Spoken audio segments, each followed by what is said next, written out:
Nesse vídeo eu respondo várias perguntas que vocês me mandaram lá no Instagram, então corre lá no Otavio.Paranhos, todos os dias respondo várias perguntas por lá e também aqui pelo YouTube. Se você não me conhece, meu nome é Otávio Paranhos, eu sou analista de valores imobiliários e neste canal trago para você como montar uma carteira de aposentadoria global, investindo no Brasil e no exterior, especialmente em renda variável. Agora eu tenho um aviso para você, no link da descrição você pode acessar esta página aqui, que é a página da minha empresa, em que você pode observar vários e-books aqui, além dos cursos que eu ofereço, e-books que já são disponibilizados de maneira totalmente gratuita. Então o que é base neutra global para você investir em ações globais com praticidade e segurança, tudo que você precisa saber para investir no exterior, 5 ETFs de renda fixa para investir no exterior e muito mais, planilha de comprar versus alugar imóveis e vários outros documentos que você pode achar muito interessante. Então não perde a oportunidade, é gratuito, basta você clicar aqui no link da descrição. Então vamos direto para o nosso conteúdo. O Joaquim CF perguntou: stock lending, ou seja, emprestar, fazer aluguel de ativos, de ações, de ETFs, vale a pena para ETFs irlandeses? Teoricamente vale a pena você digitar lá no caso da corretora Interactive Brokers, que eu utilizo, eu recomendo, embora eu não ganhe um centavo por isso, tá? Não sou comissionado nem afiliado de ninguém. Eu sempre marco que é sim possível disponibilizar os meus ativos para aluguel para ganhar algum tipo de renda, mas na prática ele perguntou se vale a pena. Não vale muito a pena em termos financeiros, porque realmente é uma miséria, é muito pouco, tá? Pelo meu cálculo é aproximadamente 0,1, 0,2% ao ano do valor e você ainda vai pagar 15% de imposto sobre este ganho. Então em termos financeiros não vale muito a pena, mas eu marco porque por que não ter esta renda, Principalmente quando o volume financeiro fica maior, Algumas pessoas outras perguntaram se perderia a segurança do SIPC, que nada mais é do que um fundo garantidor de corretoras no exterior, no caso americanas. Em caso de erro da corretora, em caso de quebra da corretora, os seus ativos eles ficariam protegidos até em $500 mil em ativos e até $250 mil em saldo na corretora. Obviamente, quando você empresta os ativos, você não está totalmente protegido nesse sentido, porque teoricamente os seus ativos poderiam estar em outra corretora, mas na prática não vai fazer muita diferença, tá? Em termos de segurança, você tem a garantia da sua própria corretora, que vai eventualmente, se a outra pessoa que pegou emprestado de você, que alugou de você os ativos, se ela não devolver, ele pode executar as garantias e liquidar os ativos da pessoa, tá? Então não tem nenhum risco nesse sentido. Então eu particularmente sim optaria por permitir o aluguel de fato. O Diego, oftalmologista, perguntou: meus investimentos estão na corretora Interactive Brokers. Se eu morrer, quanto os meus familiares pagam de imposto? Com as informações que você deu é impossível dizer, Porque você só falou a corretora que você utiliza. E o que importa para saber quanto que eles vão pagar de herança, no caso, são o domicílio dos ativos que você tem. Então, se você tem ativos domiciliados nos Estados Unidos, até $60 mil você está isento, porque você tem $13 mil de crédito tributário para pagar o imposto de herança, que segue uma tabela progressiva que começa em 18% e vai até 40%. Então, tudo que exceder $60 mil na sua pessoa física, você vai pagar para o governo americano de imposto de herança, que é o State Tax. Lembrando que isso daí só acontece dos ativos domiciliados nos Estados Unidos. Se você tiver fundos irlandeses, como o VWRA, por exemplo, que equivale ao VT americano, que investe no mundo inteiro, um fundo praticamente igual, que é o FWRA, que é da Invesco, que também investe no mundo inteiro, que são fundos irlandeses, você não tem esse tipo de tributação, porque a Irlanda não cobra de quem não mora lá, ou seja, para um residente brasileiro, para um residente de qualquer outro país, não há cobrança desse imposto, tá? Então você acaba tendo este benefício. O Norberto perguntou: 2 milhões investidos em renda fixa, fundos imobiliários, ações brasileiras e ações americanas, possível se aposentar? Eu notei que você não mencionou ETFs, E espero que sejam ações brasileiras e ações americanas através de ETFs. Se você não investe em ETFs, você tem um problema, porque você tem um risco totalmente desnecessário se você quiser se aposentar. Você mencionou R$2 milhões. Por uma regra de bolsa, uma regra segura de taxa de retirada, ou seja, quanto que você pode gastar ao ano, seria aproximadamente 4% do valor inicial, tá? Se você dividir por mês, vai dar 0,33% ao mês, tá? Se você tem 2 milhões, daria ali R$80 mil por ano, aproximadamente, que será reajustado pela inflação. Se a gente dividir em 12 meses, vai dar aproximadamente ali 6 mil, 7 mil reais aproximadamente no máximo para você poder gastar, mais próximo de 6 a 7 mil reais para você poder gastar, tá? Ou seja, depende do padrão de vida que você tiver, mas esse capital é possível gerar essa renda de R$ 6.500 aproximadamente, tá? Lembro para você que essa taxa de retirada é abaixo da expectativa de retorno, porque na prática você não vai ter o retorno esperado de 6% ao ano, por exemplo, acima da inflação, ou 7% ao ano acima da inflação para ativos mais arriscados no Brasil e no exterior, de maneira constante. Essa rentabilidade não acontece todo ano. E se você, bem no momento que você for se aposentar, Otávio, eu quero me aposentar agora em 2024, se em 2025, 2026 e 2027 nós tivermos grandes crises no mercado brasileiro, nos mercados globais, você vai ter uma queda desse capital, que de 2 milhões poderia ir para 1,5, poderia ir para 1,2 milhões, por exemplo, e consequentemente esse capital ser insuficiente de gerar aquela renda que você queria ali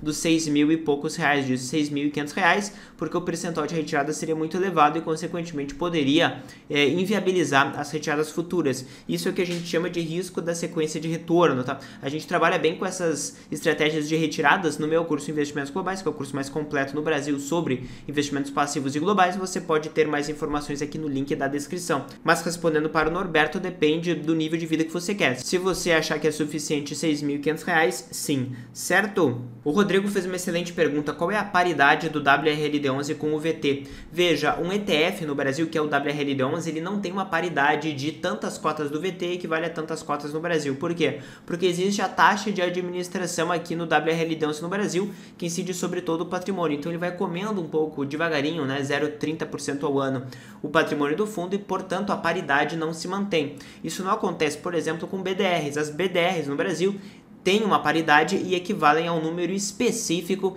de ETFs no exterior. Só para dar um exemplo concreto para você, entrei aqui no site do banco da B3, vim aqui na parte de BDR e de ETF, os programas para ver todos os BDRs que eles disponibilizam, e se eu pegar esse daqui, o da First Trust, você vai ver o que? Eu aproximar, você vai ver que o FTCS, que é um ETF no exterior, ele equivale ao BDR aqui no Brasil, BFTS 39, e ele tem uma paridade específica, que é uma cota do ETF lá, equivale a 8 BDRs aqui no Brasil, porque ele não tem uma taxa de administração. Se ele tivesse uma taxa de administração sobre todo o patrimônio de maneira fixa, consequentemente, você ao longo do tempo iria ter que ter mais BDRs no Brasil, no caso mais cotas de ETF no Brasil, que equivalem a uma cota de ETF no exterior, porque ele iria se diluir, não é verdade? Agora, obviamente, ele vai cobrar a taxa do dividendo e não da cota. Lembrando também que o ETF no Brasil, no caso da pergunta que era o WRLD11, ele acumula os dividendos, consequentemente, tanto esse acúmulo como a taxa de administração que é cobrada tornam essa paridade impossível, certo? Impossível. Ainda assim, quando nós observamos aqui o VT convertido para reais e o WRLD no Brasil, você vê que a correlação é muito alta, né? Obviamente, temos períodos que nós temos alguns descolamentos, né? No caso, teria que questionar a gestora por que existe esse tipo de descolamento, mas a correlação é muito grande, ou seja, uma carteira que tem o WRLD11 ou o VT vai, de maneira geral, se comportar de uma maneira muito parecida, tá? Muito parecida. Unificando duas perguntas em uma, né? O Cristian perguntou: o ETF IGV houve uma queda de 80%, o que aconteceu? Ele está com medo das ações do IGV. Para quem não sabe, o IGV ele é um fundo de tecnologia expandida global, tá? Ou seja, investe em ações de tecnologia. E uma outra pergunta foi se é possível ter split, divisão de cotas em ETFs. Sim, foi exatamente isso que aconteceu. Aqui você observa, né, que agora, dia 7 de março de 2024, houve uma divisão de 5:1 no ETF IGV, ou seja, de fato houve uma queda de 80%, porque na prática a cota se dividiu por 5 e quem tinha cota teve 5 vezes mais cotas. Quando nós colocamos no gráfico, por exemplo, para comparar o ETF IGV, que investe em tecnologia expandida no mundo inteiro, e o ETF QQQ, que é um fundo americano mais focado em tecnologia, mas que basicamente investe nas empresas da Nasdaq, não financeiras, né, você vê que a correlação é muito grande. Particularmente o IGV desempenhou até melhor nesse período aqui de 2017 até 2022, principalmente pelo bom desempenho das ações especificamente de tecnologia, tá? No período. E você vê que não teve uma queda de 80%. Então é simplesmente a questão de split, que sim é possível acontecer split em ETFs. Até porque vocês devem ter observado que a maior parte dos ETFs negociam ali entre 10 e 200 dólares, ou seja, sempre nessa faixa. Se eles caem muito abaixo, eles são unificados. Se eles sobem muito acima, eles são divididos. O RVS Brown perguntou: como avaliar de forma realista o custo de vida em um determinado determinado país? Para mim, a forma mais precisa é você perguntar para as pessoas qual é o custo de vida lá, tanto por paridade do poder de compra, ou seja, quanto que a pessoa consegue trabalhar lá e gerar para pagar os seus custos, como diretamente fazendo uma conversão de moeda, ou seja, de fato, quantos reais equivalem a quantos dólares. E o site mais amplo que eu conheço para fazer isso é o Numbeo. Também, obviamente, não recebo nada por isso, é só um site muito interessante. Então, aqui nesse mapa, você observa, né, considerando aqui na parte superior, ó, o Cost of Living Index, ou seja, o índice de custo de vida geral, que engloba vários aspectos de alimentação fora de casa, de alimentação em supermercado, de moradia, de transporte. Ele unifica o índice, tá? Mas, obviamente, você pode optar por somente um índice de aluguéis, somente um índice de restaurantes, somente um índice de itens de supermercado, etc, etc, ou também um índice de valor de paridade de poder de compra, né? Se eu utilizar a paridade de poder de compra aqui, você vai ver que os países mais ricos geralmente têm maior capacidade de gerar, de fato, bens e serviços para as pessoas que moram lá. Então, a Europa, de maneira geral, está tudo bem verdinho aqui, porque as pessoas têm mais dinheiro, então, proporcionalmente, têm mais acesso a bens e serviços, embora os serviços sejam mais caros, tá? E, obviamente, tudo é geralmente com base em um índice americano, que, salvo engano, Nova York é o número 100, né? Então, qualquer outro tipo de país, no caso aqui, Zurique, está em 139, você vai ter, portanto, ali, os cidadãos ali de Zurique possuem 39% maior acesso a bens e serviços do que em Nova York. Por exemplo, ali em Bordeaux, na França, está em 83, ou seja, as pessoas que moram em Bordeaux, o trabalho delas ali, a paridade do poder de compra equivale a 20% abaixo do que você teria em Nova York.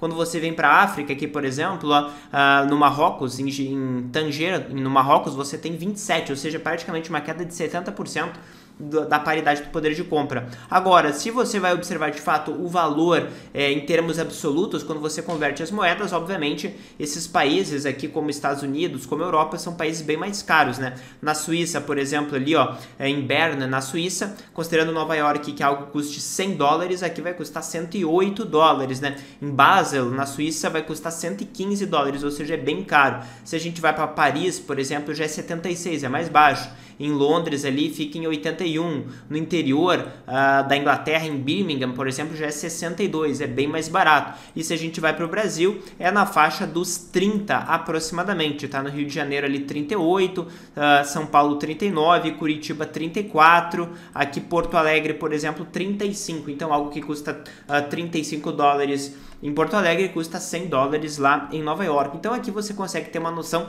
bem concreta. E se você quiser ver, pode ver item por item também, vários itens de supermercado, vários itens de compras que as pessoas normalmente fazem. Então muitas vezes eu vejo as pessoas reclamando muito do Brasil, mas querendo ou não, é um país que a gente tem uma culinária muito boa, é um país bem barato nos padrões globais, né? Para você ir para outro país que também cobre ali 35 nessa paridade aqui, você com certeza não iria para países desenvolvidos, tá? Até o Japão, por exemplo, ó, o Japão está em 57, né? Chega ali um aumento de praticamente 50% em relação ao que você tem no Brasil em termos de custo de vida. A Coreia do Sul, por exemplo, é 70, realmente é muito mais caro, é próximo da Europa, né? Então, depende daquilo que você quer. Ah, Otávio, eu quero ir para um país muito barato. Não, inclusive, países que são alegados como muito baratos, como Tailândia, como a Malásia, por exemplo, a gente observa Jakarta aqui na Indonésia, né, com 32, muito próximo do que já ocorre no Brasil.